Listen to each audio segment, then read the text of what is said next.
Hello everyone. We've been beginning to look at chemical equilibrium as applied to solubility of salts. And we've learned that things that are typically considered insoluble actually are slightly soluble, and they set up equilibria with the solution around it. Now, there are equilibrium constants that represent how soluble something is, although they should not be confused with the actual solubility. It's the solubility product, or the product of the solubilities. And the solubilities are given as how much of the sample, how much of the substance as a whole will dissolve in there. And that affects depending on how many ions each makes. It depends on that as well. So I want to do an example opposite of the one we did yesterday in class. Yesterday, we did not know what the solubility product was, but we were told the solubility, which is given the letter S. And what we did was we set up our ice table, and we multiplied the solubilities of each ion, raised to their exponent, and we got the KSP. Today we're going to start with the KSP and try to determine the solubility. And I'm showing you a few KSP values. You can note that there's a huge range of KSP values. And this is not even the smallest one, even though it's like ridiculously small. So we're going to actually start with this one as my example. Silver sulfide has a very low solubility, although it is not a zero solubility, it is something above zero. And we're going to try to solve for what its solubility is, meaning how many moles of that stuff will dissolve in a liter of solution. What is its concentration to achieve this KSP value? So let's get started. I went ahead and already wrote the equation for the dissolution, or the solubility of silver sulfide. Silver, you notice there's two of them, so we have two silver ions and one sulfide ion, and that's what is produced every time one of these dissolves. Now, this is a solid, and these are both aqueous. And recall that we don't include the solids in our equilibrium expression, but I will include the silver squared and the sulfide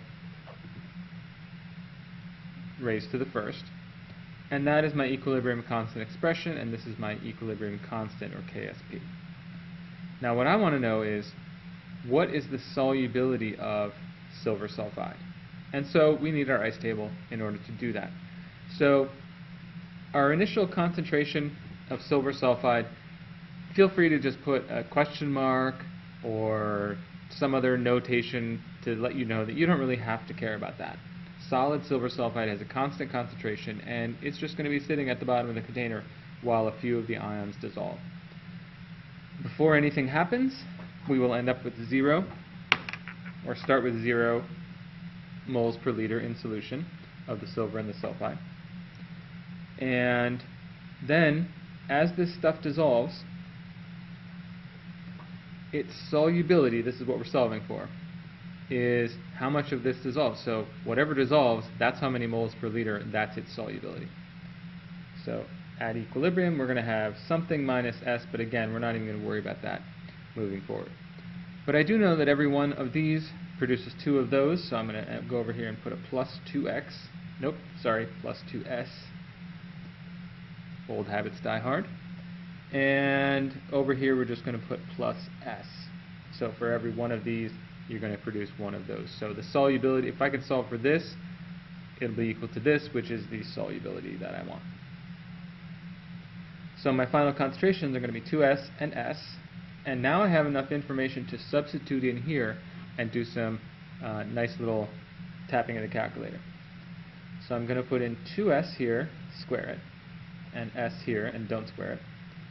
Simplified a little bit further, that gives me 4s cubed, because 2 squared is 4, and we've got 3 s's to make it 4s cubed. This 4s cubed is going to be equal to 6 times 10 to the minus 51, and so I'm going to then solve for the s.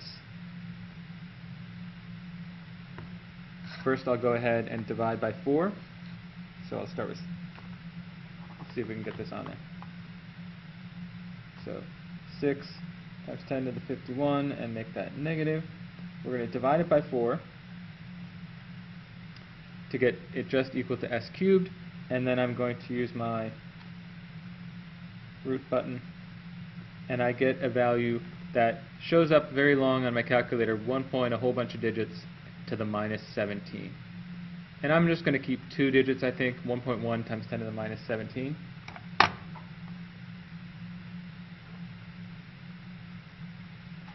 And that, of course, we only had 1 digit here, so it would be totally appropriate for me just to use 1 down here as well. But it's important to note one last thing, that the solubility, this number is the solubility, and the solubility should be given with a unit of moles per liter. That's our typical unit. Okay? And the equilibrium constant doesn't necessarily need a unit, even though it has a unit. We're just not going to write it. It's the unit that we would get if we took moles per liter squared times moles per liter, and then it gets moles per liter cubed. And that's its appropriate unit, but again, chemists have agreed not to write that. So there you have it. Sometimes you are given the solubility, which you can plug in as the S value. Of course, you want to use your ICE tables to come up with the appropriate expression and the appropriate math expression.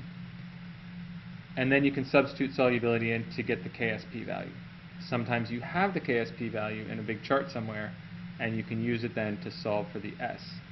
These are not the same thing. This is the product of the S's. This is simply the solubility right here. So please remember that moving forward as you start practicing solubility product equilibrium problems. But again, also note a lot of similarities to what we did in our original equilibrium area. Okay, as always, let me know sometime in classroom or in email if you have a question, or ask it in the chat or in the Zoom when we get back to doing that.